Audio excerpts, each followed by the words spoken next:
एक बार ऐसा हुआ। इसके पहले दो लाइन और है, वो पढ़ती हूँ। कल सुना था ना, बिरगो पुत्रों ने का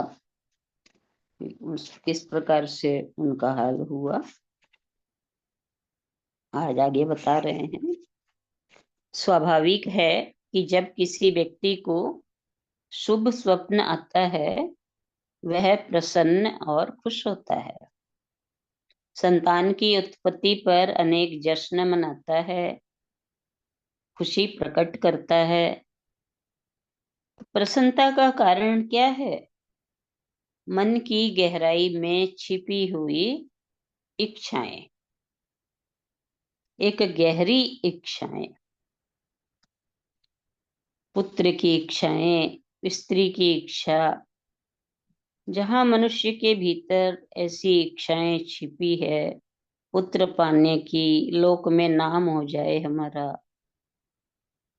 ये मनुष्य की मूढ़ता, ये मनुष्य की मूढ़ता नहीं। मनुष्य ये मनुष्य की मूढ़ता अज्ञान नहीं, उसकी इच्छाएं हैं, चाहते हैं। मनुष्य की मूढ़ता अज्ञान नहीं, उसकी इच्छाएं, उसकी चाहते हैं। विषय के प्रति उसका लगाव है और इच्छा है। कोई साहस पूर्वक पत्नी, पुत्र और धन छोड़कर संत भी हो जाए, लेकिन फिर भी वो इन संसार की इच्छाओं में उलझ जाता है। फिर कह रहे हैं,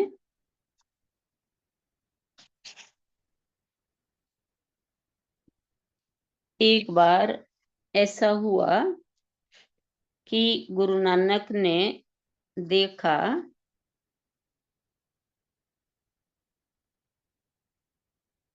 कि पंडित यजमान को पंडित यजमान को खूब मूर्ख बना रहा था।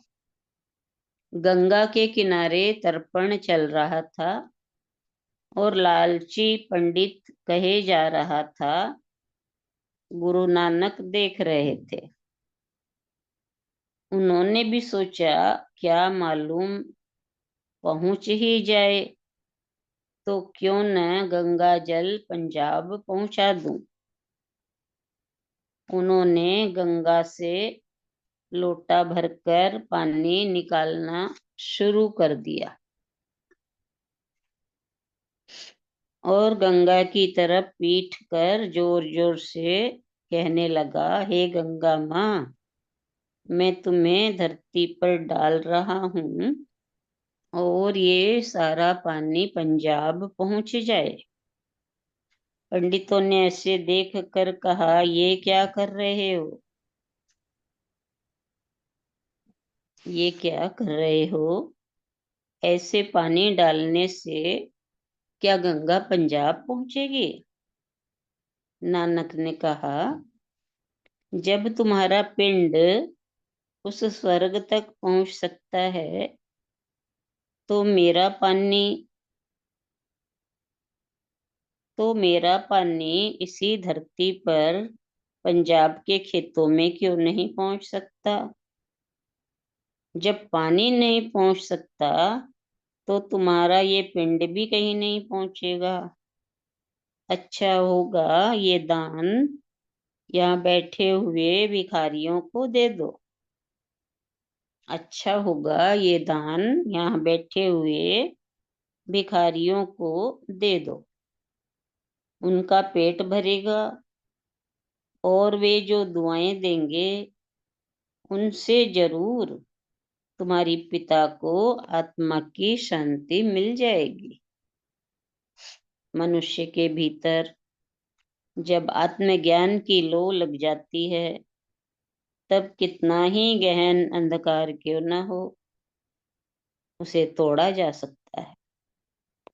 माना पूरे संसार के अंधकार को नहीं तोड़ा जा सकता, पर जहां जहां ये दीप भाव के, प्रेम के, वाणी के पहुंचेंगे, उसके आसपास का तो अंधेरा दूर होगा ही।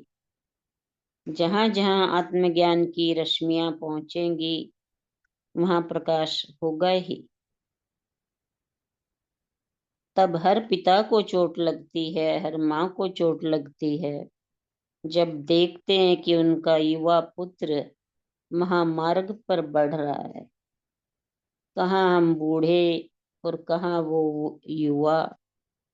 हम जीवन का उपभोग करके भी जीवन के सार को उपलब्ध न कर सके, और वो जीवन के धरातल पर कदम रखे उससे पहले ही परम पथ पर कदम बढ़ाने को संकल्पबद्ध हुआ।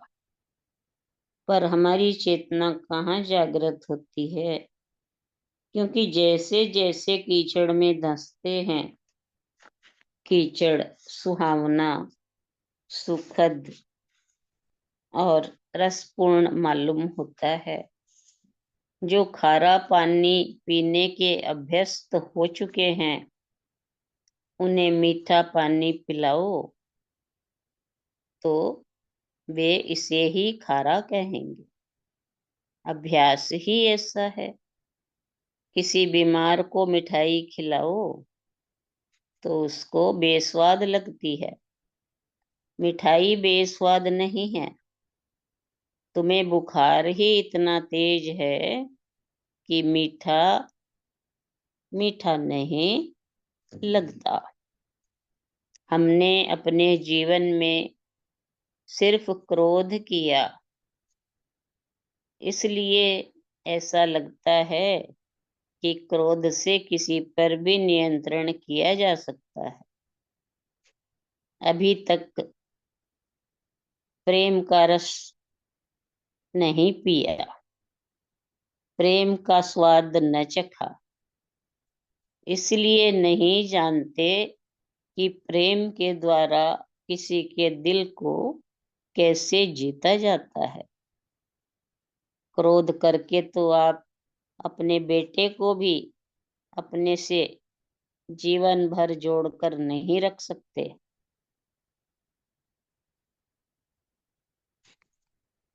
लेकिन प्रेम की भाषा से आप सारी दुनिया को अपना बना सकते हैं।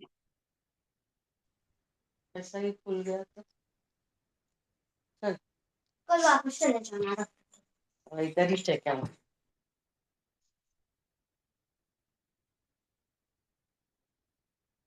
प्रेम की भाषा से सारी दुनिया को आप अपना बना सकते हैं। आपके पास प्रेम का दरिया बहना चाहिए, प्रेम की बाती जलनी चाहिए। व्यक्ति को व्यक्ति से जोड़ने के लिए ये जरूरी है। और हम क्रोध करके सोचते हैं कुछ पाया, कुछ जिया, अब हल्का हुआ। हमने केवल वासना और कामना की भाषा जानी है, ये न जाना कि निष्काम की भी कोई भाषा होती है, ब्रह्मचर्य की भी चेतना होती है। इतना ही लेते हैं।